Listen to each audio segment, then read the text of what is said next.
eu vou te contar uma coisa que até hoje pesa no meu peito. Eu obriguei meu filho caçula a casar com a menina que ele engravidou. Não foi conversa, não foi conselho, não foi acordo. Foi ordem. Naquela época, eu batia no peito e dizia que era homem de princípios, que não aceitava essa modernidade de hoje. Esse negócio de cada um faz o que quer e fica tudo por isso mesmo. Antes de eu continuar, faz uma coisa por mim. Me conta aqui nos comentários de que cidade você está me ouvindo e como você está se sentindo hoje. Eu gosto de imaginar os rostos por trás de cada história que eu conto. Meu nome é Roberto e eu já passei dos 60. Sou milionário, sim, não vou mentir. Tenho empresa, imóveis, carros. Mas nada disso me preparou para o dia em que meu filho Lucas entrou na minha sala, branco, suando frio, e disse: "Pai, a Duda está grávida." Eu levantei os olhos do computador devagar. "Que Duda?" perguntei, seco. A Maria Eduarda, a menina lá do bairro São Miguel?" E completou quase engolindo as palavras. "Aquela que eu tô saindo faz uns meses." Na mesma hora, meu sangue ferveu. O bairro São Miguel era simples, de gente trabalhadora, mas na minha cabeça, quando misturava menina simples com filho de milionário e gravidez, o que eu enxergava era golpe. "Gravidez?" repeti, sentindo o coração acelerar. "Você está dizendo que engravidou uma menina humilde e agora vem aqui na minha cara falar como se fosse normal?" Ele gaguejou. "Não foi de propósito, pai. Aconteceu." Eu bati a mão na mesa com tanta força que até o porta-retrato dos meus pais tremeu. "Aconteceu porque você não é homem para segurar as consequências das suas escolhas", gritei. "Mas agora você vai ser. Você vai casar com essa menina e vai assumir esse filho, querendo ou não." Ele arregalou os olhos, começou a chorar. Era um rapaz de 20 e poucos anos, criado no conforto, mas naquele momento parecia um menino. "Pai, eu não amo a Duda", ele disse, a voz embargada. "A gente se dá bem, mas eu não estava preparado para isso. A gente nem namora direito." "Amor?" Quase ri, de nervoso. "Amor vem depois. Primeiro vem o caráter. Fez, assume. Aqui na minha casa é assim. Você não vai deixar uma menina pobre com um filho no colo enquanto continua sua vida de playboy. Não enquanto eu estiver vivo." Nesse momento, Helena, minha esposa, entrou na sala, ouvindo só a metade da conversa. "Que gritaria é essa, Roberto? O que está acontecendo?" Lucas caiu no sofá, levou as mãos ao rosto. "Eu engravidei a Duda, mãe." Ela levou um susto, levou a mão ao peito, sentou devagar. Ficou em silêncio alguns segundos, depois olhou para mim. "E o que a menina disse?" perguntou. "Ela quer ter o bebê? Quer casar? Já conversaram?" Eu, duro, respondi na lata: "Não importa o que ela quer. Ele vai casar. Ponto final." Helena me encarou daquele jeito que só mulher que conhece a gente há décadas consegue encarar. "Não fala assim, Roberto. A menina não é mercadoria para você decidir o destino dela." "Ah, Helena, me poupa", retruquei. "Eu conheço esse filme. Menina humilde, filho de rico. Daqui a pouco tem advogado, pensão, escândalo em rede social. Prefiro resolver tudo direito. Casamento na igreja, no papel, meu neto com o nome do pai." Lucas balbuciava: "Pai, por favor." Mas eu não cedi. Por dentro, eu misturava raiva, medo e um certo orgulho torto. Raiva da irresponsabilidade dele, medo do escândalo e orgulho por achar que eu estava fazendo o certo. Mais tarde, eu vou te contar de onde vem esse meu jeito duro, o que eu vivi no passado para ser assim. Mas naquele dia, eu só enxergava uma coisa: honra. "Helena", falei firme, "liga para a mãe dessa menina. Eu quero falar com as duas aqui em casa. Hoje à noite, se possível." Ela suspirou fundo. "Eu posso ligar, mas você promete ouvir, pelo menos?" "Eu prometo ouvir", respondi, "mas a decisão já está tomada." No fim da tarde, quando o sol já descia atrás dos prédios, a campainha tocou. A empregada anunciou: "Dona Helena, chegou a mãe da moça." E a moça também. Eu fui até a sala, de propósito sem terno, só de camisa social, mas ainda assim imponente, como quem quer deixar claro quem manda ali. Entraram duas mulheres, uma mais velha, de vestido simples, cabelo preso num coque caprichado, e a mais nova, de barriga ainda pequena, calça jeans, blusa discreta, o olhar baixo. Era a Duda. Ela não tinha nada de vulgar. Pelo contrário, era delicada, parecia até mais nova do que realmente era. Tinha as mãos trêmulas, segurando uma bolsinha gasta. "Boa noite, seu Roberto." A mãe dela disse. "Eu sou a Solange. Essa é a Maria Eduarda." Duda levantou o olhar por um segundo e eu vi um par de olhos castanhos, grandes, assustados. Não eram olhos de quem vinha dar golpe, mas o meu coração estava duro demais para perceber isso. "Senta aí, por favor," eu disse apontando para o sofá. Helena tentou conduzir a conversa com calma, perguntando como elas estavam, oferecendo café. Eu cortei, direto. "Vamos ser objetivos. Seu filho engravidou minha nora aqui." A voz de Solange falhou ao dizer, "Minha filha." "E eu quero saber o que vocês pretendem." Solange respirou fundo. "Seu Roberto, eu sou mulher simples, trabalho de diarista. Eu nunca ensinei minha filha a aprender homem com filho. A gente não quer dinheiro de ninguém, não.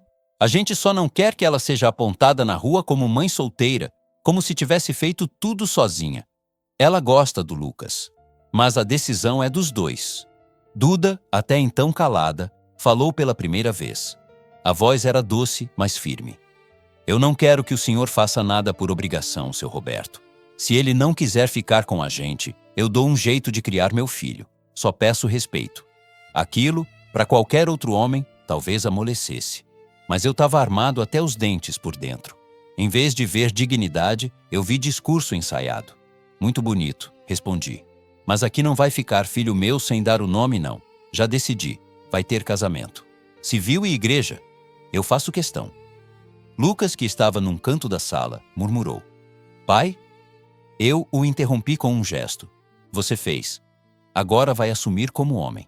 Helena secou uma lágrima escondida. Solange apertou a mão da filha. Duda engoliu seco e apenas assentiu. "Se é para evitar falatório, a gente aceita," ela disse com a voz embargada. "Mas eu não quero ser um peso na vida de ninguém." Naquele momento, ninguém ali sabia, mas aquele casamento ia mudar a vida de todo mundo. E não do jeito que eu imaginava. Algumas semanas depois, estávamos na igreja. Eu no primeiro banco, de terno escuro, Helena ao meu lado, os parentes cochichando, alguns com aquele olhar de julgamento que eu conheço bem. Lucas entrou de cara fechada, engolindo o orgulho. Duda entrou de braço dado com a mãe, simples mas bonita, um brilho de lágrima nos olhos. "Aceita Maria Eduarda como sua legítima esposa?" perguntou o padre. "Aceito," ele disse, baixo. "Aceita Lucas como seu legítimo esposo?" "Aceito," ela respondeu, num fio de voz. Os aplausos foram tímidos. Não tinha clima de conto de fadas. Era um casamento empurrado, remendando um erro, pelo menos era assim que eu enxergava. Quando, à noite, eles chegaram ao apartamento que eu tinha dado para o casal, um lugar bonito, mas bem menor do que a mansão onde Lucas cresceu, eu vi os dois entrando pela porta, lado a lado, porém distantes. Marido e mulher sim, mas estranhos um para o outro. Eu fechei a porta da minha casa com a sensação de dever cumprido. Eu achava de verdade que tinha feito o melhor. Eu não fazia ideia do preço que a gente ainda ia pagar por isso. E você, no meu lugar, teria obrigado seu filho a casar também? Na próxima parte, eu vou te contar de onde vem esse meu jeito tão duro e orgulhoso. E por que eu achava que estava salvando a minha família, quando na verdade estava começando a maior virada da minha vida. Naquela noite do casamento, depois que todo mundo foi embora, eu fiz uma coisa que não fazia há muito tempo. Fui até o meu escritório, apaguei a luz, deixei só o abajur aceso e fiquei olhando pela janela, vendo as luzes de Campo Grande lá embaixo. Por fora, eu era o Roberto Doutor, empresário respeitado, dono de prédio, sala cheia de certificado, relógio caro no pulso. Por dentro, eu era o menino magro, de pé rachado, que um dia saiu de um sítio no interior de Minas só com a roupa do corpo e 1/3 no bolso. Sabe, eu não nasci milionário, não. Eu nasci foi num rancho de madeira, chão de terra batida, goteira em dia de chuva e o fogão a lenha fazendo fumaça dentro de casa. Meu pai, seu Joaquim, era meeiro, plantava na terra dos outros. Minha mãe, Dona Lourdes, lavava roupa para os vizinhos para ajudar no pouco que entrava. Eu me lembro de uma cena que nunca saiu da minha cabeça. Eu tinha uns 10 anos, era véspera de Natal. A gente não tinha dinheiro para presente nem para ceia. Minha mãe fez um arroz com ovo mexido e um pouco de farofa, e ela colocou aquilo na mesa como se fosse banquete. Hoje a gente vai agradecer por ter comida, meu filho, ela disse, acendendo uma vela na frente de uma imagem de Nossa Senhora Aparecida que ela tinha num cantinho da parede. Tem gente que não tem nem isso. Eu olhei para o prato, olhei para a vela e pensei, quando eu crescer, minha mãe nunca mais vai passar por isso. Ali nasceu minha raiva da pobreza e, junto com ela, um orgulho danado. Com 13 anos, fui trabalhar de ajudante de tudo. Carreguei saco de cimento, varri chão de loja, dormi em quarto dividido com mais 5 peão. Com 17, peguei carona num caminhão e vim parar aqui no Centro-Oeste, atrás de obra, atrás de qualquer coisa que me tirasse da miséria. Eu apanhava calado. Patrão gritava, eu engolia. Quantas vezes ouvi? Pobre é assim mesmo, Roberto. Nasceu para servir. Cada vez que eu ouvia isso, eu jurava para mim mesmo. Um dia, eu não vou ser mais o pobre dessa história. Trabalhei de servente, depois virei encarregado, depois fiz uns cursos à noite, fui aprendendo a mexer com material, com orçamento, até que um amigo me chamou para ser sócio numa pequena construtora. Eu não tinha dinheiro, entrei com trabalho. Ele entrou com um pouco de capital. Não foi de um dia para o outro, não. Teve obra que quebrou, teve calote, teve noite que eu passei em claro, com medo de não pagar funcionário. Teve dia que eu parei o carro na frente da igreja, entrei, sentei no banco de trás e falei com Deus. Eu não tô pedindo para ficar rico, não. Eu só quero não voltar para trás, meu Deus. Só isso. Mas Deus foi generoso comigo. 10, 15 anos depois, a empresa cresceu. Começamos a pegar obra grande, condomínio, prédio, sala comercial. Eu construí casa boa para o meu pai e para minha mãe. Levei eles para morar na cidade, botei sofá novo na sala, televisão, enchi a geladeira. No primeiro Natal, com fartura, minha mãe chorou segurando um frango assado. Eu sabia que Nossa Senhora não ia abandonar meu menino, ela disse. Naquele dia, eu prometi 2 coisas. Primeiro, que eu nunca mais ia deixar faltar nada para minha família. Segundo, que meus filhos não iam passar nem metade do que eu passei. E foi aí que eu errei a mão. Quando Helena engravidou do nosso primeiro filho, o Marcelo, eu já estava começando a ganhar bem. Quando veio a Ana Paula, a gente já morava numa casa boa. E quando o Lucas nasceu, o caçula, a empresa já era um sucesso. A gente já estava em mansão, condomínio fechado, carro importado na garagem. Eu queria dar a eles tudo que eu não tive, e dei. Escola boa, viagem, roupa de marca, quarto individual, videogame, inglês, natação, tudo. Mas junto com tudo isso, eu fui botando na cabeça deles uma frase que eu repetia como oração.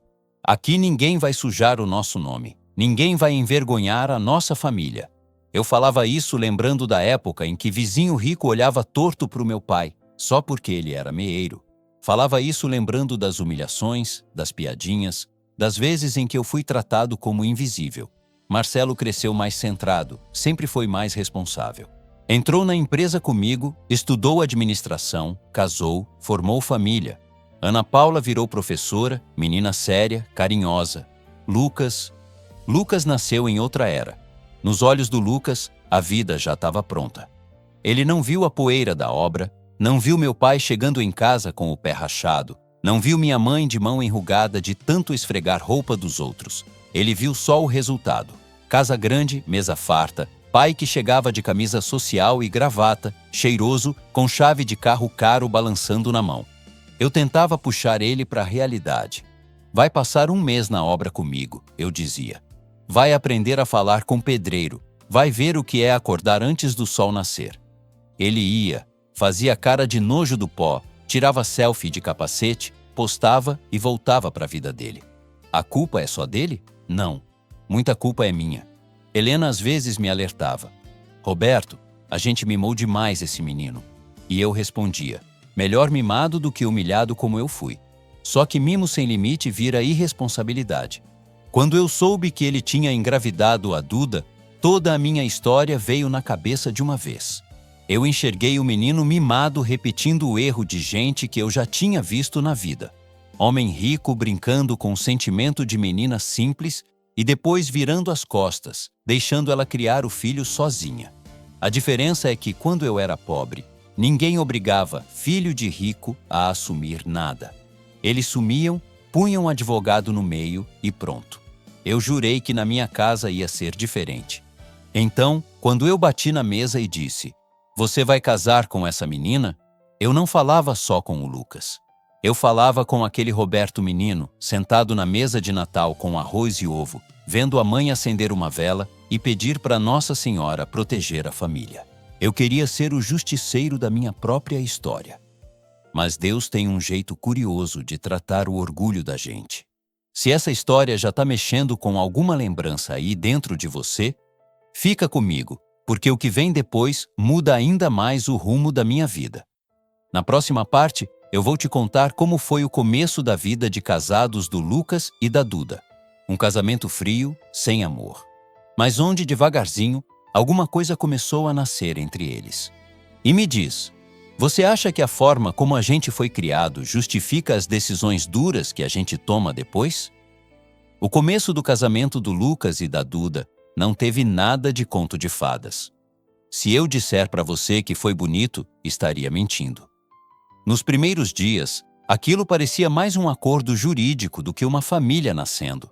Eles tinham um apartamento muito bom, num bairro tranquilo, tudo arrumadinho, comprado e mobiliado por mim.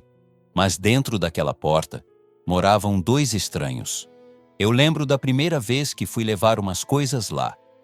Helena tinha separado uns jogos de cama, toalha nova, umas panelas que ela mesma escolheu. A casa fica com outra energia quando tem coisa escolhida com carinho, ela disse, colocando as coisas no porta-malas. Quando chegamos, o clima já era pesado. O Lucas estava de bermuda e camiseta, mexendo no celular, sentado no sofá. A Duda, sozinha na cozinha, tentando descobrir onde ia guardar o quê, abrindo e fechando o armário. "Boa tarde", eu falei, entrando. "Viemos trazer umas coisas para vocês." "Oi, pai." Lucas respondeu sem levantar direito do sofá. "Oi, seu Roberto." "Dona Helena." Duda falou, enxugando a mão no pano de prato. Helena foi direto abraçar a nora. "Minha filha, como você tá? Tá se alimentando bem? Tá dormindo?" "Tô sim", ela respondeu meio sem graça. "Ainda tô me acostumando com tudo. É muita coisa nova." Eu observei. A casa estava arrumada, piso limpinho, cheirinho de comida simples no ar, um arroz, um feijão, um franguinho refogado. Duda, mesmo grávida, já tinha deixado a marca dela ali. Lucas, por outro lado, parecia um hóspede. "E aí, como tá a vida de casados?" Perguntei, meio em tom de brincadeira, meio de fiscalização. Ele deu um sorriso amarelo. "A gente tá se ajustando, né?" Duda baixou os olhos e fingiu que estava concentrada na panela.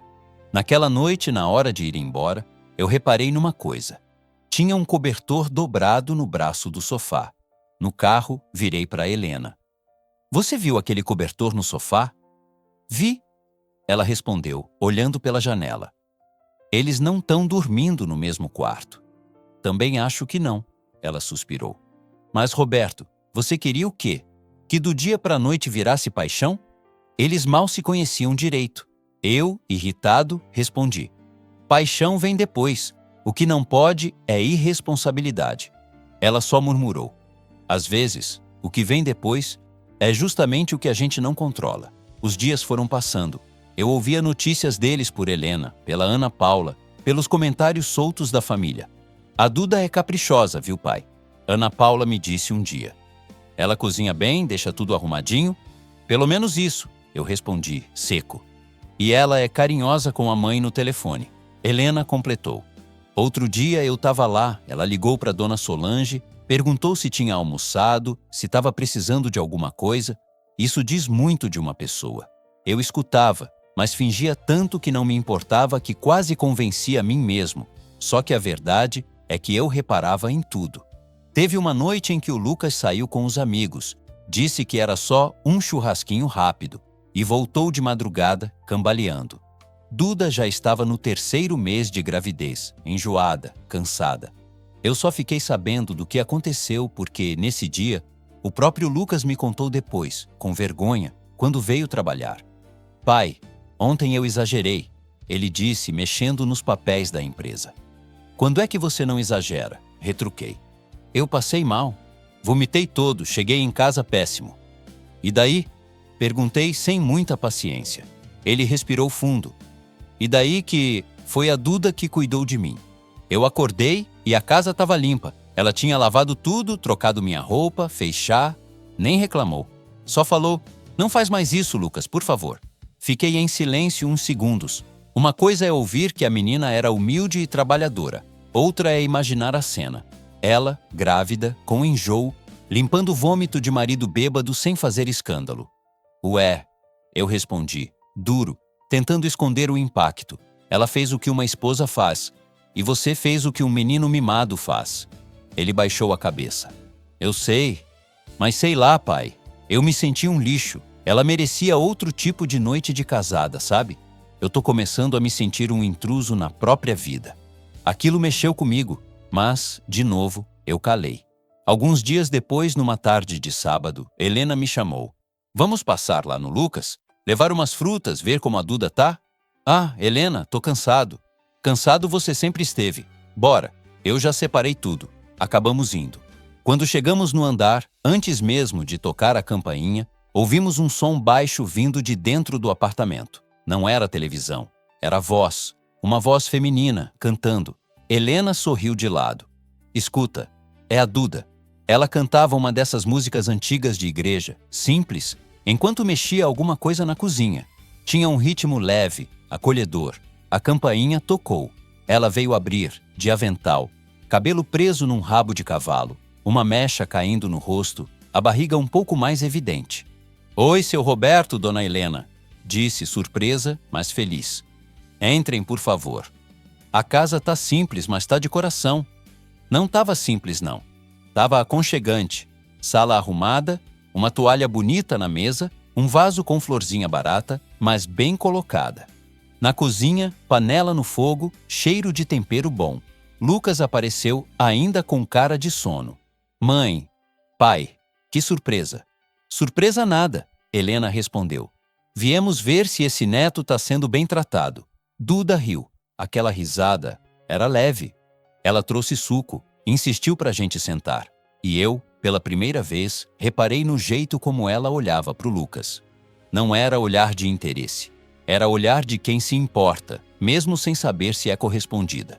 Em determinado momento, Lucas foi até a sacada para atender uma ligação. A porta ficou encostada. Eu vi de relance. Ele encostado no corrimão, ela indo até lá, botando a mão na barriga e falando alguma coisa baixinho, e os dois rindo juntos. Foi rápido, mas deu para ver que ali alguma coisa estava começando a mudar. Na volta para casa, Helena comentou: "Você viu o jeito que eles se olharam hoje?" "Vi", respondi, dirigindo. "Mas ainda tá tudo muito fresco." Ela sorriu. "Fresco ou não, amor, eu vi uma fagulhinha ali. E é assim que as coisas começam. Nem todo casamento começa com paixão arrebatadora. Alguns começam na marra e viram escolha." Ela fez uma pausa e completou: "Só não atrapalha." Essa frase ficou martelando na minha cabeça. Eu queria acreditar que o tempo ia ajeitar tudo, mas o caminho do amadurecimento raramente é reto. Ainda tinha tombo vindo. O primeiro deles não demorou. Numa noite chuvosa, o telefone lá de casa tocou. Já passava das 10. Helena atendeu e eu percebi pelo jeito que ela empalideceu que vinha problema. "Calma, minha filha. Respira", ela dizia. "A gente tá indo agora." Quando desligou, me olhou assustada. "É a Duda. Ela tá com muita dor, sangramento. Tão indo pro hospital." O Lucas tá nervoso, quase sem saber o que fazer.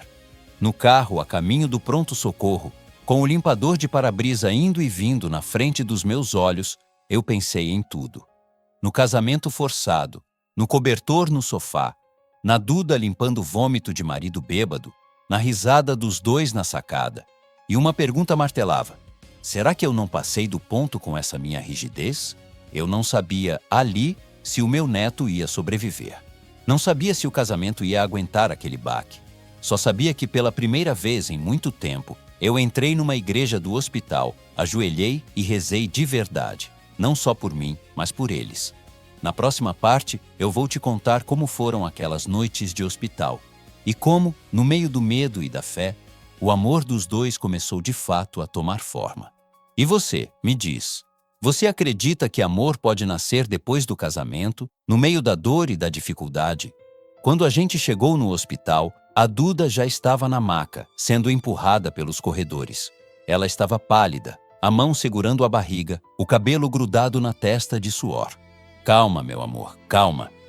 O Lucas dizia com a voz trêmula, andando ao lado dela. Eu fiquei alguns passos atrás, junto com a Helena. O cheiro de éter, de remédio, de medo no ar. O hospital tem um silêncio barulhento, não sei se você me entende. A enfermeira falou firme. O acompanhante pode vir até aqui, depois só um entra. Eu vou. Lucas se adiantou. Você pode esperar na recepção, senhor. Ela virou para mim. Eu, que sempre mandei em tudo, ali tive que aceitar ficar do lado de fora, sentado numa cadeira de plástico, olhando para uma porta fechada. Era uma sensação estranha, de impotência. Depois de um tempo que pareceu uma eternidade, a médica saiu. Uma mulher de uns 40 e poucos anos, séria, mas com um olhar humano. Quem é a família da Maria Eduarda?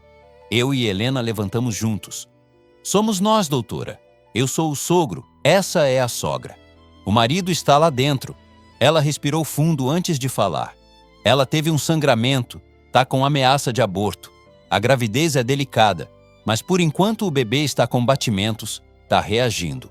Ela vai precisar ficar internada, em repouso absoluto. Nada de esforço, nada de estresse. Helena levou a mão à boca. Meu Deus. Eu perguntei seco, tentando esconder o medo. E o risco? É grande? É moderado, a médica respondeu. A gente vai acompanhar. Mas, sinceramente, o emocional conta muito. Ela é jovem, mas eu sinto que carrega muita tensão. Se essa menina continuar se sentindo sozinha, pressionada, o corpo sente. Aquilo foi como um tapa na minha cara. Sozinha, pressionada. Era isso que ela estava sentindo dentro da minha família. Quando finalmente liberaram a visita, entramos no quarto. Duda estava deitada, soro no braço, o rosto cansado, o cabelo preso em um coque desajeitado. Lucas segurava a mão dela com as duas mãos, como se estivesse com medo de que alguém viesse arrancar. Oi, minha filha. Helena se aproximou, fazendo carinho no cabelo dela. Como você tá? Ela sorriu fraco. Tô melhor agora. Ainda tô com medo. Mas a doutora disse que o neném tá lá, firme e forte, né, Lucas? Ele assentiu, os olhos vermelhos. Eu fiquei ali, em pé, perto do pé da cama. Não sabia onde pôr as mãos. Parecia visita de estranhos. A médica falou que você vai precisar ficar quietinha. Eu disse num tom mais suave do que eu costumava usar. E eu já falei com o plano de saúde, com o hospital. Vocês não vão se preocupar com nada disso. Duda me olhou de um jeito que eu não esperava. Não foi olhar de gratidão exagerada, nem de bajulação. Foi um olhar tranquilo. Obrigada, seu Roberto. Eu não tô preocupada com dinheiro, não. Só quero que meu filho nasça bem. E que o Lucas fique bem também. Na hora eu pensei, ela ainda se preocupa com ele desse jeito depois de tudo? Mas não falei. Naquela noite, Helena quis ficar no hospital com a nora. Eu fico com ela, Roberto. Você vai descansar um pouco, depois volta. Antes de eu ir, passei em frente à porta do quarto de novo, sem entrar. A porta estava entreaberta e eu ouvi a voz da Duda baixinho. Lucas? Oi? E ele respondeu sentando na beira da cama. Se alguma coisa acontecer com o nosso bebê, não é culpa sua, tá? Não fala isso, Duda. A voz dele embargou. Eu fui um idiota, te deixei nervosa, te deixei fazer tudo sozinha, saí para beber, não fiquei do seu lado. A vida também tá apertando o seu lado, eu sei, ela insistiu. Eu não quero ser peso para ninguém, eu só quero que a gente seja uma família de verdade, do jeito que der, com ou sem dinheiro. Eu não deveria ter ouvido, mas fiquei ali, parado, silêncio. Aí ele falou, você não é peso, eu é que tô pesando demais na sua vida. Mas eu prometo que vou tentar ser um marido melhor. Nem que eu tenha que descer do salto e começar do zero. Eu senti um nó na garganta. O meu filho, que eu achava incapaz de assumir nada, estava ali, falando com sinceridade. A Duda, que eu julgava interesseira, estava ali, preocupada com a alma dele mais do que com o bolso.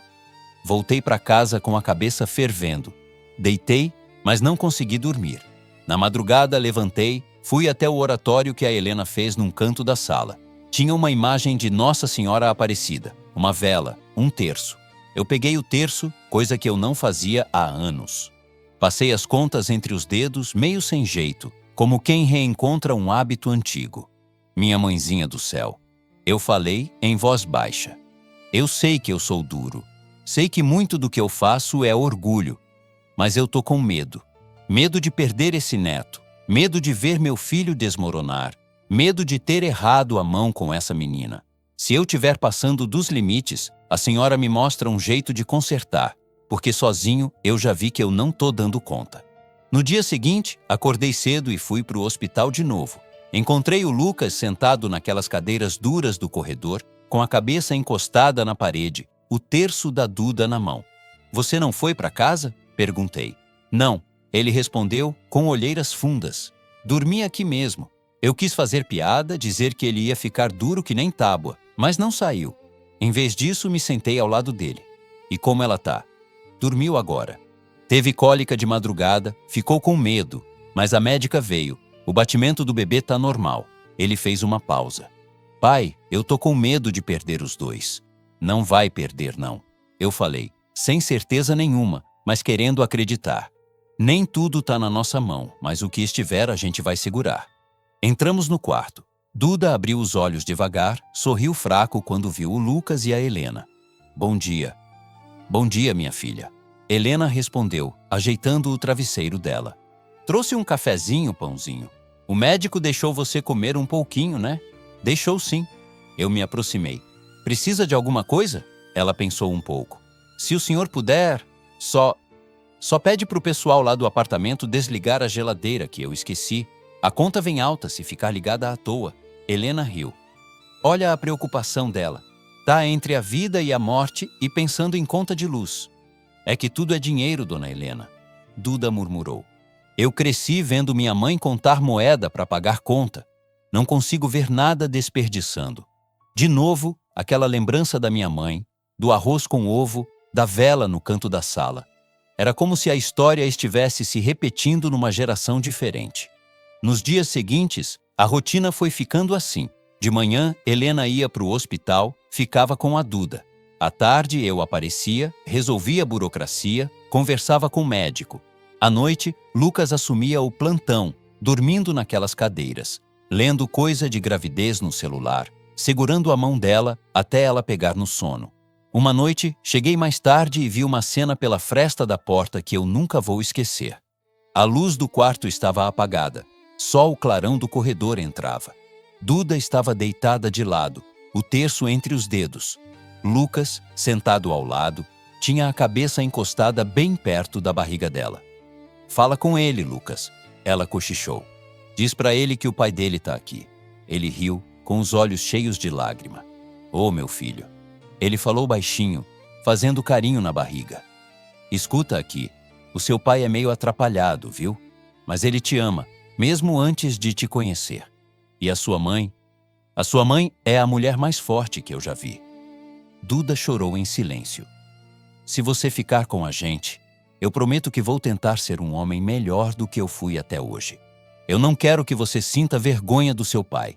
Eu encostei na parede do corredor e respirei fundo.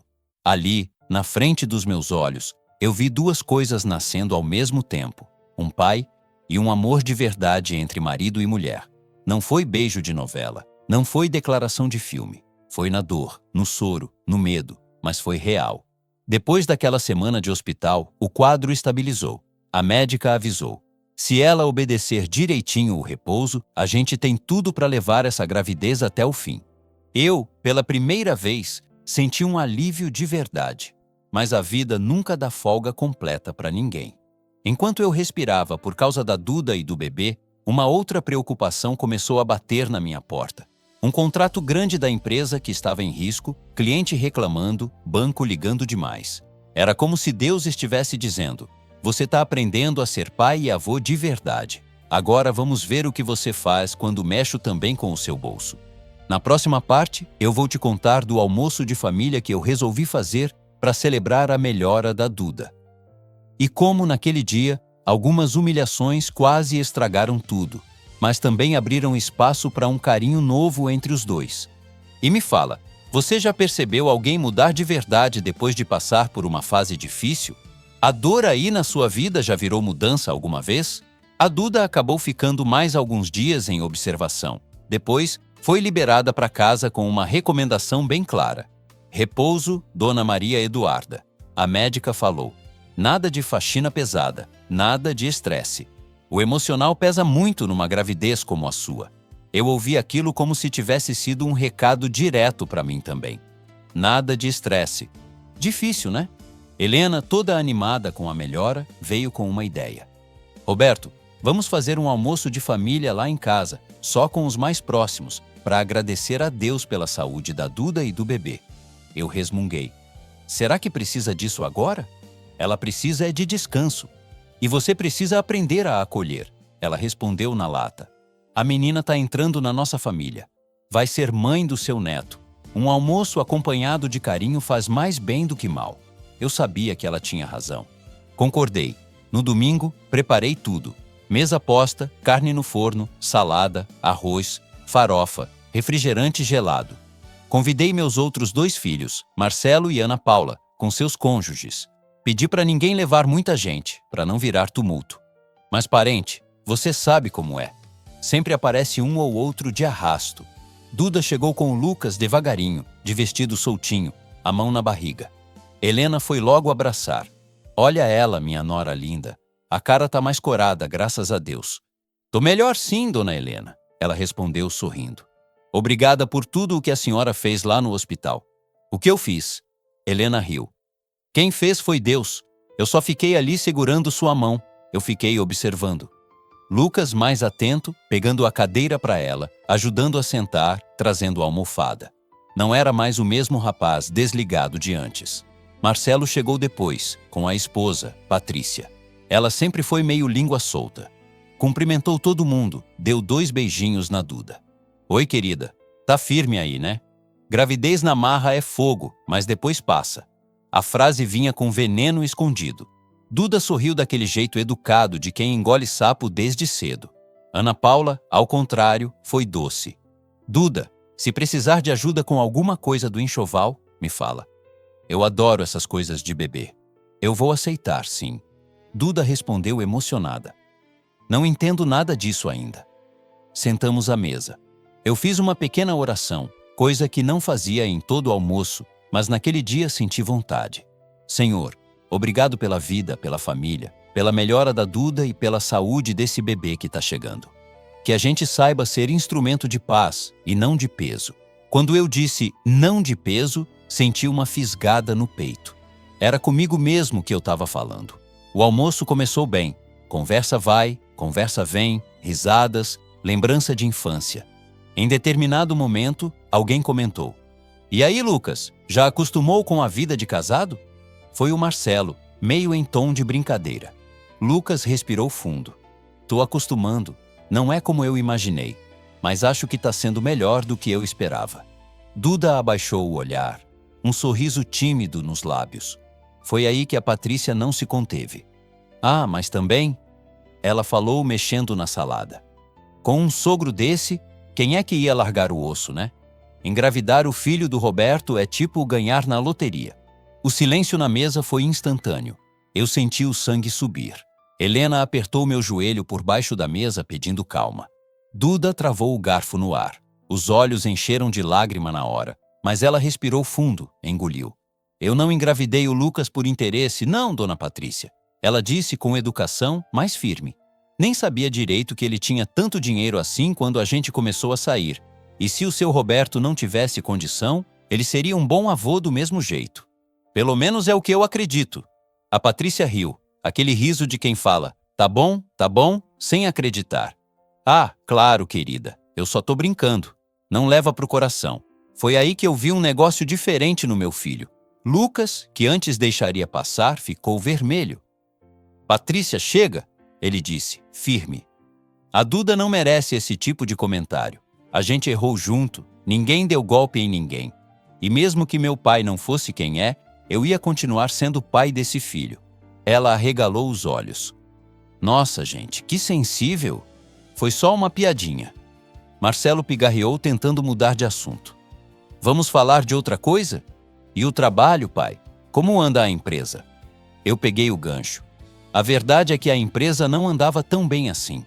Negócio travado, cliente grande atrasando o pagamento, banco ligando demais. Mas eu não queria preocupar ninguém naquele momento, muito menos a Duda. Tá andando como sempre, respondi, cortando o assunto. Depois eu falo disso. O clima na mesa demorou um pouco para se ajeitar, mas a comida ajuda nesses momentos. Aos poucos, as conversas voltaram a fluir. Helena puxou papo com Duda sobre enxoval. Ana Paula falou de escola, de crianças, de maternidade real. Depois do almoço, enquanto o pessoal tomava café, vi uma cena na varanda. Lucas e Duda estavam sentados lado a lado.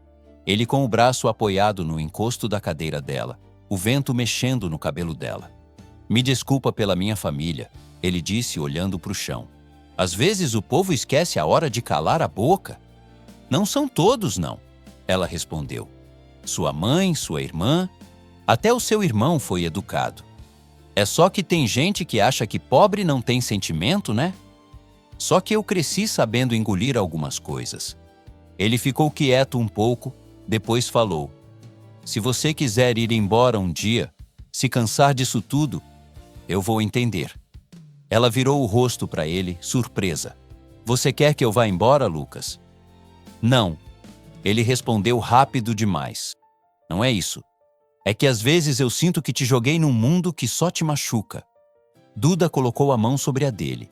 Eu escolhi ficar, Lucas. Quando eu poderia ter ido embora lá no começo, eu fiquei. Não foi por causa do dinheiro do seu pai, foi por causa de você. Mesmo sem você merecer muito na época, viu? Ela sorriu de leve. Agora, se você estiver disposto a caminhar comigo, eu fico por amor. Se não, eu crio esse menino sozinha. Eu dei conta da vida até agora. Dou conta de mais isso. Ele olhou para ela de um jeito diferente.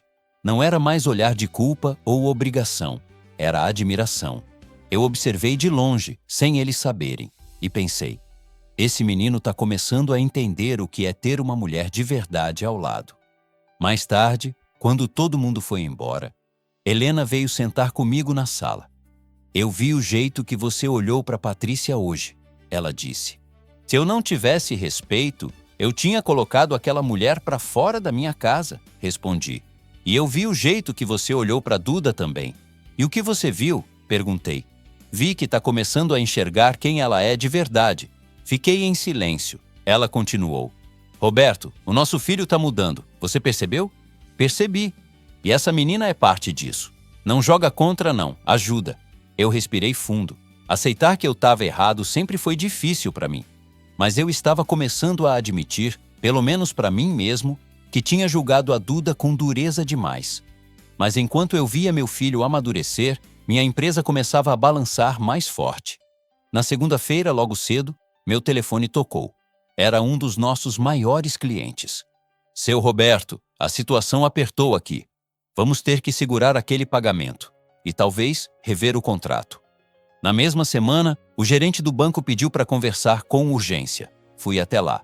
A gente precisa reestruturar a linha de crédito, seu Roberto. Ele disse olhando para a tela do computador. O mercado não está fácil, juros subiram. O senhor sabe como é. Eu sabia. Sabia que se eu não encontrasse uma saída, todo aquele império que eu levantei com suor podia começar a desmoronar.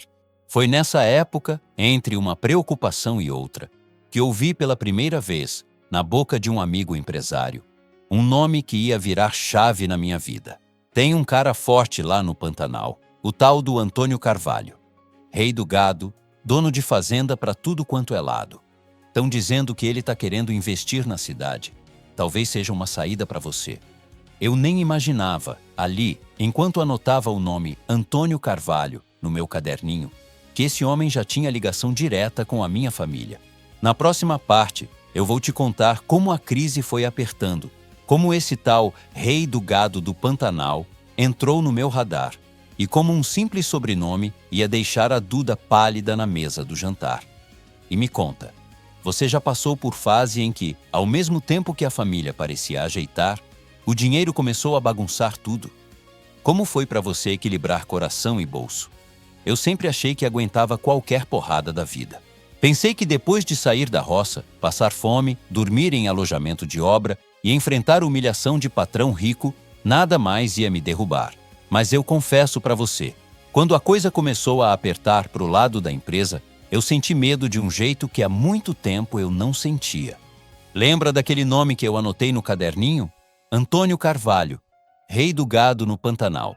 Pois é, esse nome começou a aparecer na minha frente mais vezes do que eu gostaria. Primeiro foi aquele amigo empresário. Roberto, esse cara tá com dinheiro sobrando e querendo investir em construção na cidade. Se você conseguir trazer ele para o teu lado, pode ser a salvação. Depois, numa reunião qualquer, outro comentou: o homem é duro, mas é justo. Fechado com ele, tá fechado. Só não pisa na bola. Eu ouvi tudo com atenção. Por fora, eu me fazia de confiante. Por dentro, eu estava calculando cada centavo. Numa noite qualquer, depois de resolver pepino em banco, cheguei em casa cansado, terno amarrotado, cabeça latejando. Helena estava na sala mexendo no celular. O Lucas ligou, ela disse. Me chamou para ir amanhã com ele e a Duda na consulta de pré-natal. E ele não pode ir sozinho? Resmunguei, mais pelo cansaço do que por má vontade. Pode, ela respondeu, calma. Mas ele quis que eu fosse. Ele está mais inseguro do que aparenta. Esse menino carrega uma culpa grande e não sabe ainda como ser pai. A Duda também precisa de apoio. Eu respirei fundo. Tá bom, eu também vou. Helena me olhou surpresa. Vai? Vou? É meu neto também, não é? E fiz um gesto com a mão. Vai me fazer bem sair um pouco dessa confusão de empresa. No dia seguinte, lá estávamos nós.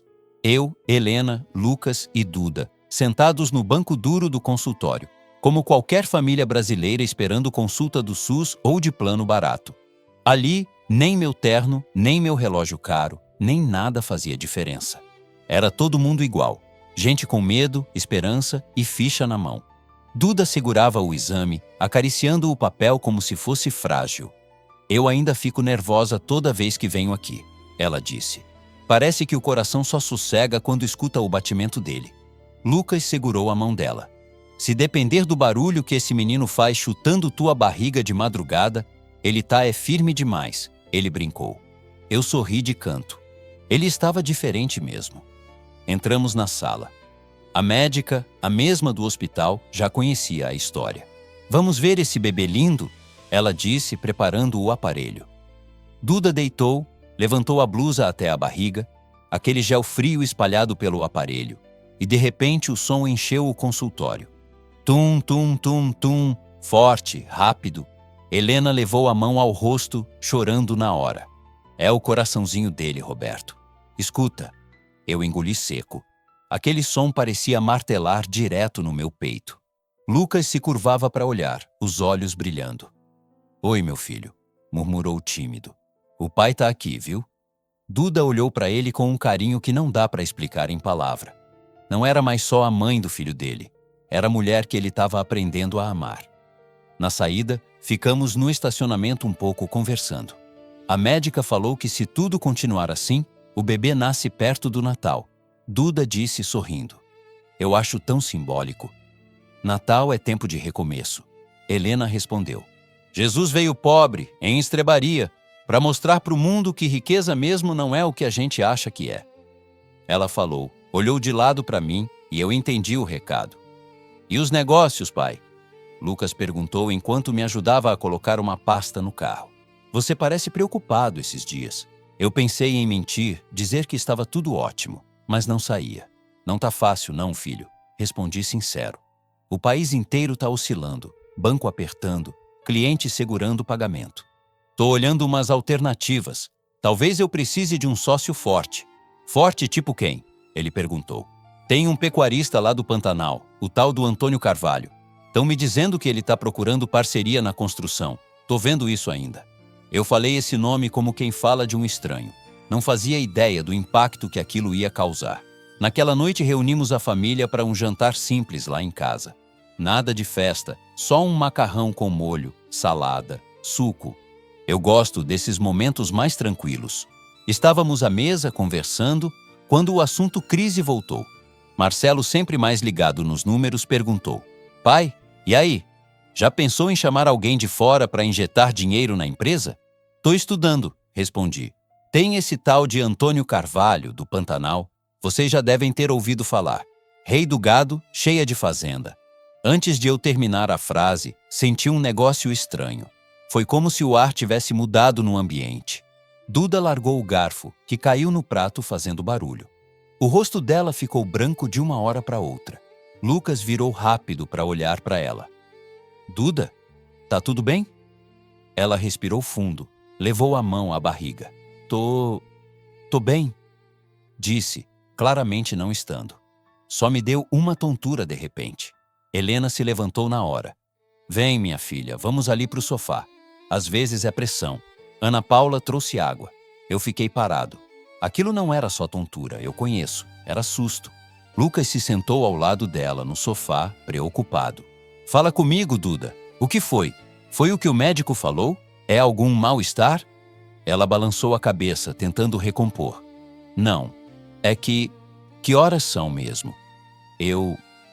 Me senti estranha. Mas o olhar dela fugia de mim. Eu percebi.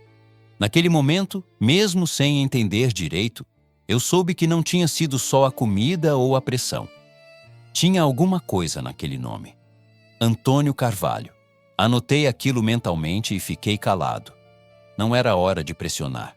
Depois que todos foram embora, fiquei na sala, andando de um lado para o outro. Helena veio, sentou no sofá, cruzou as mãos no colo.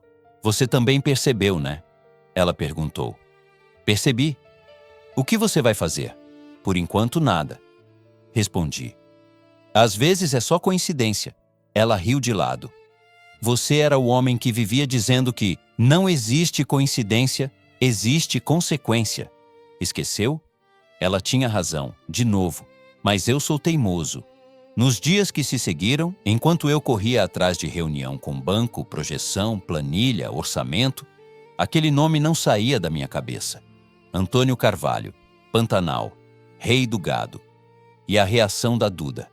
Ao mesmo tempo, o amor dos dois ia tomando forma dentro daquele apartamento pequeno.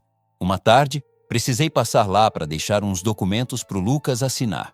Quando bati na porta, nada de resposta. Bati de novo. Depois de alguns segundos, ele abriu, com o cabelo todo bagunçado, camiseta velha. Papai?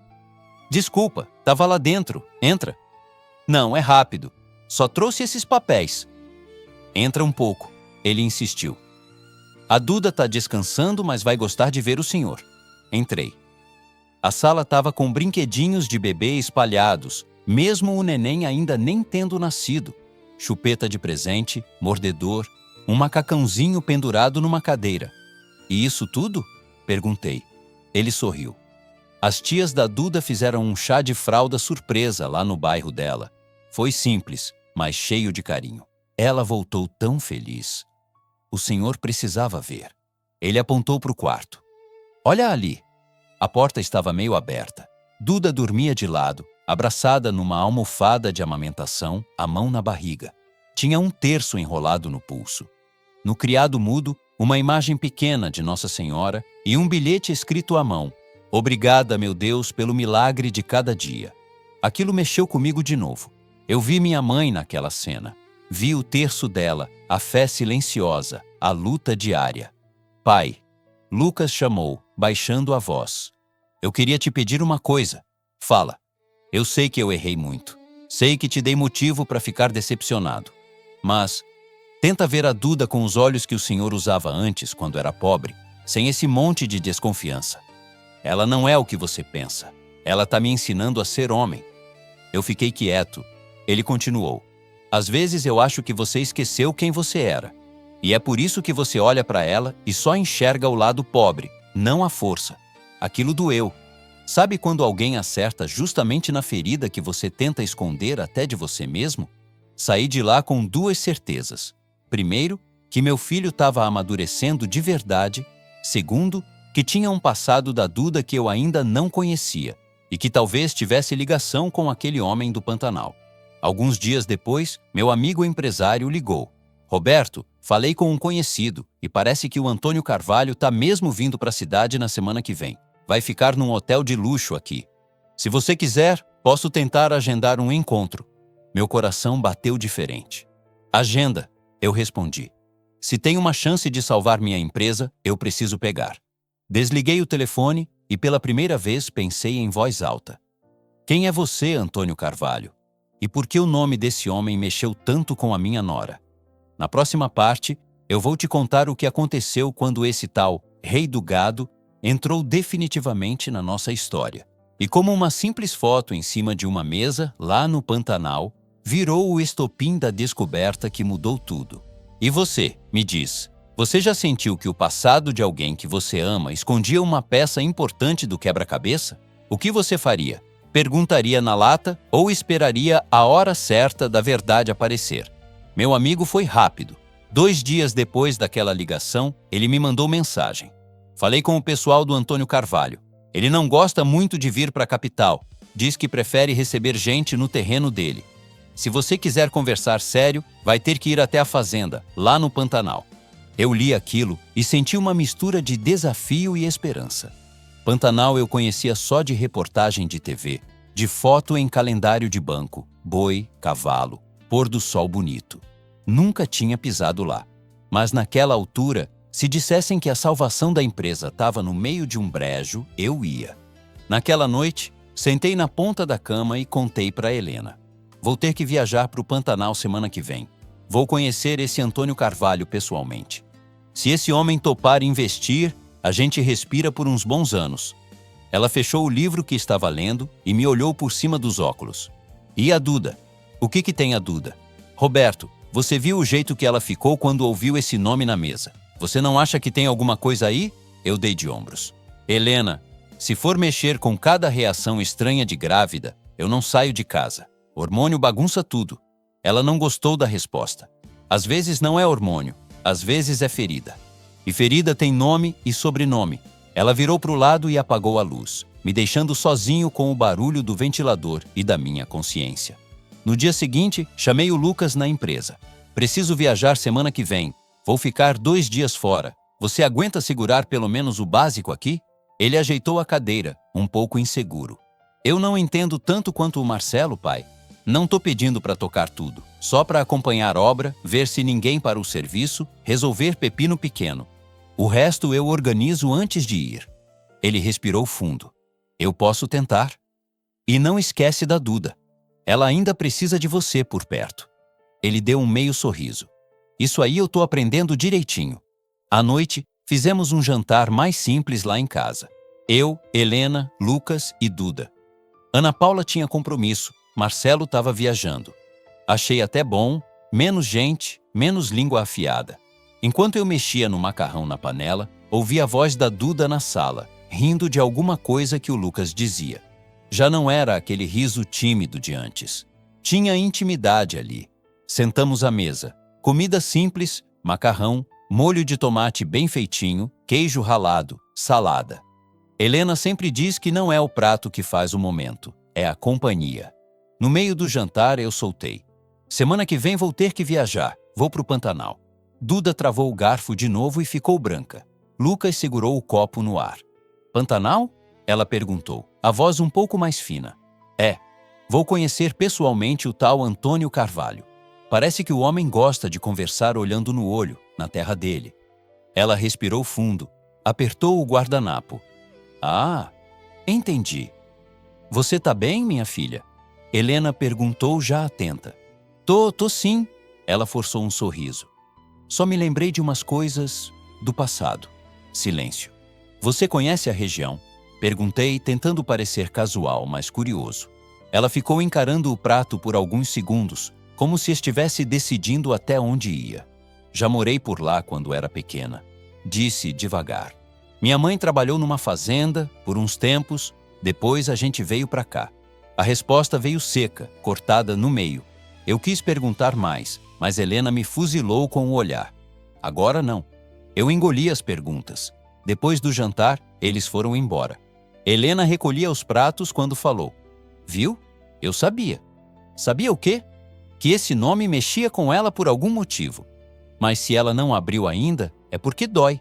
Você, que sempre cobrou tanto respeito, podia respeitar esse tempo também. Eu sabia que ela estava certa, mas dentro de mim, o homem de negócio queria informação, queria controle. E o homem que ainda carregava o menino pobre queria entender por que a história da minha nora parecia atravessar o meu caminho assim tão direto. 2 dias antes da viagem, precisei passar no apartamento deles para deixar um documento para o Lucas assinar. Bati, ele abriu, me recebeu com um sorriso. Entra, pai. É rápido. Só trouxe aquilo que eu falei. Duda estava na sala, sentada no sofá, os pés apoiados numa almofada, uma manta nas pernas. O terço estava no colo, aberto, como se ela tivesse acabado de rezar. Oi, seu Roberto. Oi, minha filha. E esse bebê, como tá se comportando? Ela deu um sorriso sincero. Chuta que é uma beleza. Acho que puxou o pai que não para quieto. Lucas riu. Ficamos alguns minutos conversando amenidades. Quando ele foi até o quarto pegar uma caneta, ficamos só eu e ela na sala. O clima ficou um pouco diferente. A Helena me contou que o senhor vai para o Pantanal. Ela falou mexendo no terço. Vou conhecer esse tal de Antônio Carvalho. Ela apertou as contas entre os dedos, sem me olhar nos olhos. O senhor já viu foto dele? Ainda não. Por quê? Nada.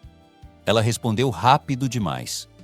É que lá para aqueles lados, esses homens grandes de fazenda mandam em muita coisa. Eles estão acostumados a achar que todo mundo é empregado.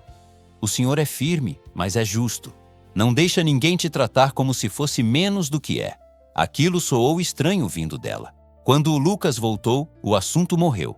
No elevador, descendo sozinho, eu pensei. Ela fala como quem já conheceu esse tipo de homem de perto. Eu só não juntava ainda todas as peças. Chegou o dia da viagem. Acordei cedo, tomei banho, botei uma roupa mais simples do que o normal. Calça confortável, camisa de manga comprida, bota. Helena mexeu na gola da minha camisa. Você tá parecendo mais com o Roberto lá de trás, da época de obra, ela brincou. Às vezes eu acho que vou precisar justamente desse Roberto lá. Ela me abraçou. Seja esperto no negócio, mas seja sensível com o que Deus te mostrar também. Nem tudo é número, você sabe. No caminho para o aeroporto, recebi uma mensagem do Lucas. Pai, boa viagem. Tenta não brigar com o homem antes de ouvir ele. Respondi com um vou tentar e um joinha, jeito duro até para mandar emoji. Pouco antes de entrar na área de embarque, o telefone tocou. Número desconhecido. Atendi. Seu Roberto? Sim. Aqui é da secretaria do senhor Antônio Carvalho. Ele pediu para avisar que vai mandar um carro buscar o senhor no aeroporto de lá. É umas 2 horas até a fazenda, mas o motorista conhece bem a estrada de terra. Tudo bem, agradeço. Outra coisa. Ele disse que prefere tratar as coisas com calma, sem pressa. Então o senhor se prepare para ficar o dia inteiro por lá. Desliguei. Respirei fundo. Era isso. Eu ia entrar literalmente no terreno desse homem. Na sala de embarque, enquanto esperava chamarem o voo, abri a carteira para pegar o documento e, sem querer, caiu de lá uma foto antiga da minha mãe, que eu sempre carregava. Ela com um lenço na cabeça, sorriso simples, sentada numa cadeira de plástico na porta da casinha do interior. Peguei a foto, passei o dedo, falei baixinho. Se a senhora estivesse aqui, ia dizer o quê, hein, mãe? Pareceu que eu ouvia a voz dela respondendo na minha memória. Olha as pessoas pelo coração, não pela conta bancária, meu filho. O voo foi curto, mas na minha cabeça rodava um filme inteiro. Minha infância pobre, a empresa crescendo, o nome do Antônio, a reação da Duda, o olhar do Lucas, o futuro do meu neto. Quando o avião começou a descer, a paisagem mudou. Aquele mar de verde, água brilhando no meio, gado minúsculo visto de cima. O Pantanal parecia um mundo à parte do meu. Ao tocar o solo, senti como se estivesse cruzando uma fronteira que não era só geográfica. Do lado de fora, um homem segurava uma plaquinha com meu nome, Roberto Alves. Bati o olho no carro. Caminhonete alta, poeira seca grudada na lataria. Coisa de quem vive mais no barro do que no asfalto. Bom dia, seu Roberto, o motorista disse tirando o chapéu. O patrão tá te esperando na fazenda. A estrada é meio ruim, mas chega o senhor lá inteiro. Eu entrei na caminhonete, olhei pela janela a cidade ficando para trás, o asfalto virando terra, a terra virando caminho no meio de pasto. Eu não tinha ideia de que em poucas horas eu ia olhar para uma foto em cima da mesa daquele homem e reconhecer, de cara, o rosto da minha nora. Mas isso eu te conto na próxima parte. E me diz, você já sentiu que estava indo para um lugar achando que era só negócio, mas no fundo, a vida estava te levando para encarar algo muito mais profundo? A caminhonete chacoalhava na estrada de terra, levantando poeira para todo lado. Eu olhava pela janela e parecia que estava entrando em outro Brasil. De um lado, água brilhando, uns tuiuius parados, boi espalhado pelo pasto, cavalo solto, cerca de arame até perder de vista. Do outro, umas árvores retorcidas, o sol batendo forte, aquele calor que parece que entra pela roupa. Falta muito? Perguntei para o motorista. Uns 20, 30 minutos, seu Roberto, ele respondeu. Ali na frente já dá para ver o mangueiro grande da fazenda do seu Antônio. E deu mesmo. Pouco tempo depois, surgiu na frente da gente uma porteira imensa, com uma placa de madeira escrita em letras fortes. Fazenda Santo Antônio. Do lado, um cruzeiro de madeira, simples, fincado no chão. A caminhonete passou e o cenário foi ficando ainda mais imponente. Gado gordo para tudo quanto é lado, uns peões a cavalo, chapéu de palha, lenço no pescoço. Aquele jeito de quem nasceu ali. Lá no fundo, uma casa grande de varanda comprida, telhado vermelho, parede branca recém-pintada. Não era mansão de condomínio, não. Era casa de fazendeiro rico, simples na aparência, mas tudo enorme. Quando a gente parou, um homem já me esperava na varanda. Alto, largo de ombro, cabelo grisalho, chapéu na mão, bota suja de terra. Devia ter uns 60 e poucos anos, como eu. O olhar, porém, era de quem está acostumado a mandar. O senhor que é o Roberto? Ele perguntou. Sou eu mesmo, Antônio Carvalho. Em carne, osso e teimosia. Ele respondeu com um meio sorriso. Seja bem-vindo à minha fazenda. Ele apertou minha mão com força, daquele jeito que homem do campo faz para medir o outro. Vamos lá para dentro tomar um café. Negócio bom se discute com o estômago forrado. Entramos. A casa por dentro tinha cheiro de café, madeira, couro. Na sala, um sofá de couro gasto, uma mesa grande, um monte de retrato na parede. Gente montada em cavalo, boi sendo laçado, criança em tanque de peixe, essas coisas. Uma moça trouxe café, bolo de fubá, pão caseiro. Fica à vontade, seu Roberto, ela disse. Sentamos à mesa. Antônio tirou o chapéu, deixou de lado, se recostou na cadeira. E então, me conta da sua empresa. O que você está precisando de verdade? Eu comecei a falar ainda meio tenso. A gente atua na construção civil há décadas. Já fizemos prédio, condomínio, sala comercial. O mercado apertou, juros subiu, cliente segurou o pagamento. Tô procurando um parceiro que tenha fôlego, que queira entrar na cidade com alguém que conhece o terreno. Ele ouviu sem interromper, só balançando a cabeça. Eu gosto de gente que fala claro, disse. Não gosto de lenga-lenga. Eu tenho dinheiro, sim, tenho terra, tenho boi. Mas cidade para mim é outro mundo. Se eu entrar, é com alguém que sabe onde pisa. Até aí era conversa de negócio. Mas tinha alguma coisa me incomodando. Era como se, naquela casa, tivesse um fantasma que eu ainda não tinha visto. Depois de uns minutos ele falou, vamos para o meu escritório. Lá a gente olha número, papel, essas coisas chatas. O escritório ficava no fim de um corredor. Uma sala grande, mesa de madeira maciça, uns armários cheios de pasta, umas prateleiras com troféu de rodeio, uns santinhos espalhados. Tinha uma imagem de Nossa Senhora num canto com uma vela apagada. Mas não foi nada disso que prendeu minha atenção. Foi uma foto em cima da mesa. Eu estava falando qualquer coisa sobre metragem de terreno quando, sem querer, olhei para baixo. Era um porta-retrato de madeira, com uma foto já meio gasta pelo tempo. Nela, um homem mais jovem, sem tanto cabelo branco, sorrindo, chapéu na cabeça, camisa xadrez. No colo dele, uma menina de uns 5, 6 anos, de vestido florido, cabelo preso em 2 Marias Chiquinhas, sorriso largo. Meu coração falhou. Minha mão tremeu. A xícara quase caiu. Porque aquela menina era a Duda. Não era parecida, não. Era ela. Algum problema, seu Roberto? Antônio perguntou, estranhando minha cara. Eu só consegui apontar para o porta-retrato. Essa menina da foto. Ele pegou o porta-retrato, olhou, deu um sorriso triste. Essa aqui é minha filha. Maria Eduarda? Eu arrisquei. Ele levantou os olhos na hora. Foi como se o tempo tivesse parado. Como é que o senhor sabe o nome da minha filha? A voz dele ficou mais baixa, mais dura. Eu respirei fundo. Era como se Deus estivesse puxando o tapete do meu orgulho. O mundo era realmente pequeno demais. Porque a Maria Eduarda é a minha nora, eu disse, cada palavra pesando mais que a anterior.